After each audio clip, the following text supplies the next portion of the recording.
Olá pessoal, bem-vindos a mais um vídeo do canal. Eu já quero mostrar pra vocês um pão que eu inventei, uma receita que eu criei. Porque assim pessoal, o trigo ele já não é um grão bacana para se consumir. Não é que eu não consumo, raramente sim, porque o nosso corpo ele consegue lidar com algum nível de toxina. O problema é quando você faz aquilo todo dia, né? Mas o trigo ele é um grão, ou seja, com uma demanda muito alta, né? Muito consumido, como o arroz, ou seja, quando o consumo é muito alto no mundo, quando muita gente quer, é comum que aquilo se torne mais químico, tenha mais agrotóxico. Por quê? Porque tem que cultivar muito, tem que aumentar a produção muito, tem que conservar aquilo muito. Então o trigo é um desses problemas que ele tem, né? O fato do tóxico, enfim. E depois, o glúten nele em si, por causa dessa alta produção, também é um dos que tem níveis mais altos de glúten, né? Ele tem 400% a mais de glúten do que tinha na época de Jesus. Dá só uma olhada. Então, assim, o glúten, ele também é uma proteína altamente inflamatória. Sim, é verdade que quem tem intolerância ao glúten é quem de fato não pode consumir glúten, né? Ou às vezes, de vez em quando, pode acontecer que seja possível. Mas mesmo quem não é celíaco, quem não tem intolerância ao glúten, também deveria consumir com moderação, justamente por isso, porque ele funciona como aquele chiclete, né? Aquela elasticidade, aquela maciez que o pão tem, que a pizza tem, por exemplo, que é uma delícia. Aquilo é o glúten, é a ativação do glúten que faz a massa ficar daquele jeito, só que aquilo também gruda nas paredes do intestino, ou seja, ele não é legal realmente em consumir demais, tá? Então eu criei um pão que não tivesse nem glúten, nem farinha de trigo e que fosse simples da gente fazer, porque no fundo, toda massa que você faz, o trigo ele contribui muito para a massa ficar boa, né? Você pode fazer com outras farinhas, tem imensa, gente, tem farinha até de berinjela, farinha tem de tudo. Você pode usar várias farinhas, só que nem todas vão ter a mesma composição daquele tal do pão fofinho que a gente gosta, tá?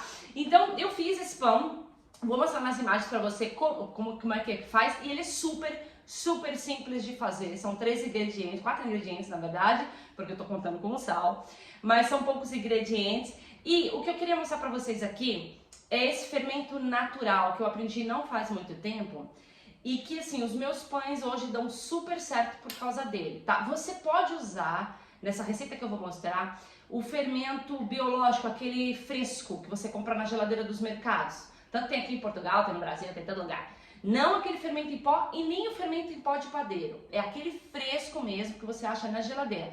É esse que você vai usar para a receita, 2 tabletes, tá? Se você não tiver o fermento natural. Esse fermento natural tem a receita lá nos destaques do meu Instagram. Qualquer hora eu posso fazer um vídeo disso aqui também.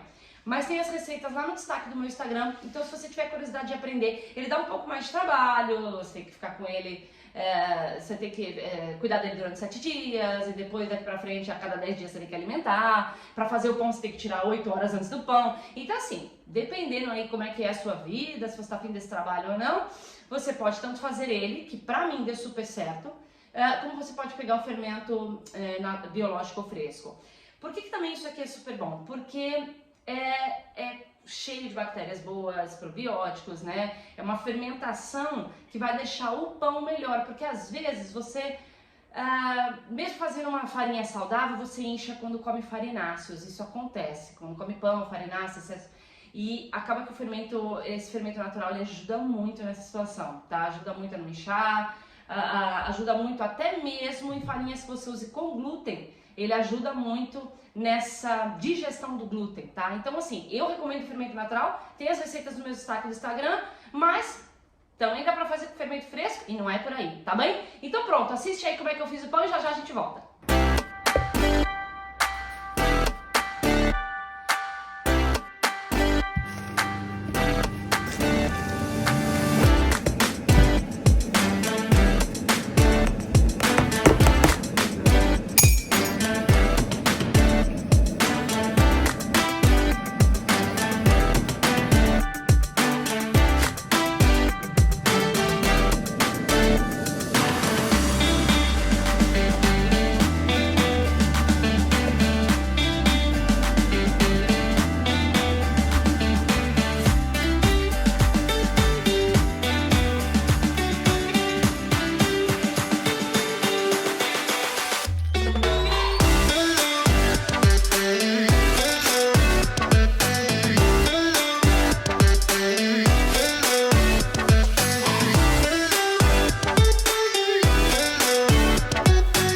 mordida pra vocês verem a crocância disso aqui, ó.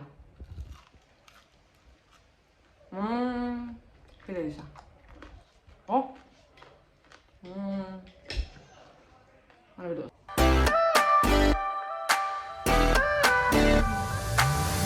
Viram aí, pessoal? Então é simples. A farinha de aveia, como eu coloquei, sem glúten, porque tem farinha de aveia com glúten. Então você compra sem glúten. Pode ler tanto nos ingredientes como às vezes vem destacado. No ingrediente, por exemplo, dessa minha tá escrito aveia biológica, ponto.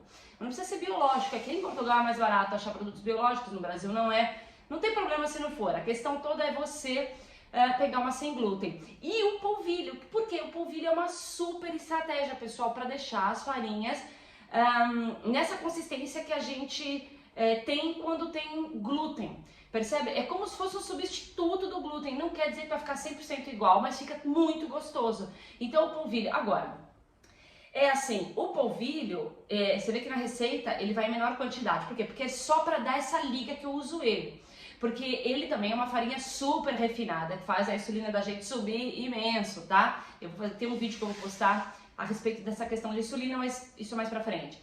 Então, ele realmente é uma farinha que também consumir demais, como na tapioca, ou no pão de queijo demais, também não é legal, principalmente para quem está em processo de emagrecimento. Mas usar ele em pequenas quantidades faz receitas maravilhosas e não há problema nenhum, porque como eu falei, o seu organismo consegue lidar, tanto com tóxicos como com açúcar. O problema são sempre os excessos, sempre, tá?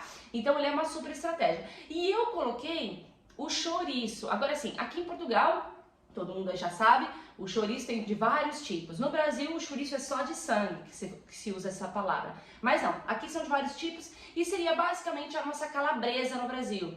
Então você pode usar a calabresa, para quem está aí no Brasil, aqui em Portugal usa o chouriço que quiser. Só que eu recomendo sempre o chouriço sem açúcar, que você olhe na composição e ache um pacotinho que não tenha açúcar. Ou pelo menos um chouriço onde o açúcar está da quarta composição para frente. Porque assim, todo produto que você vê no mercado e você olha atrás dos ingredientes, o primeiro ingrediente é o que constitui a maior parte daquele produto. E aí vai descendo, depois o segundo, depois o terceiro.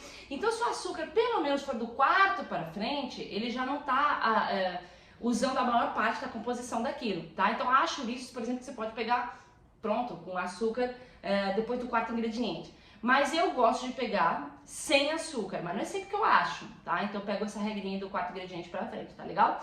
E também você pode pôr, sei lá, nesse pão você pode pôr bacon, queijo, como pode pôr nada. Eu ia até fazer sem nada, mas eu falei aqui em casa que eu ia fazer um pouco de chouriço, então eu fiz. Mas eu ia fazer sem nada, pra comer com manteiga, pra comer do jeito que você quiser, com ovo, tá? É super top. Então ele tá aqui, ó. Olha como ele é bonito, gente. Ele é maravilhoso. Olha, eu fiquei apaixonada.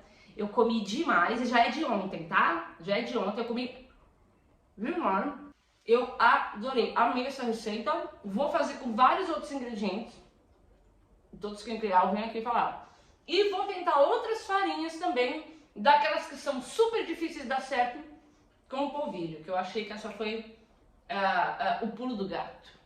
Pronto, pessoal, se você gostou desse vídeo, deixe seu like, subscreva o canal, porque eu vou continuar a cada receita ensinando mais a respeito de alimento, porque isso é que pode fazer você ter um emagrecimento para sempre, efetivo, algo que funcione, que fique estável, ou mesmo mudança de alimentação. É você conhecendo o alimento, criando autonomia e sabendo fazer as boas escolhas, ok? Pronto, então é isso aí e até o próximo vídeo. Tchau, tchau!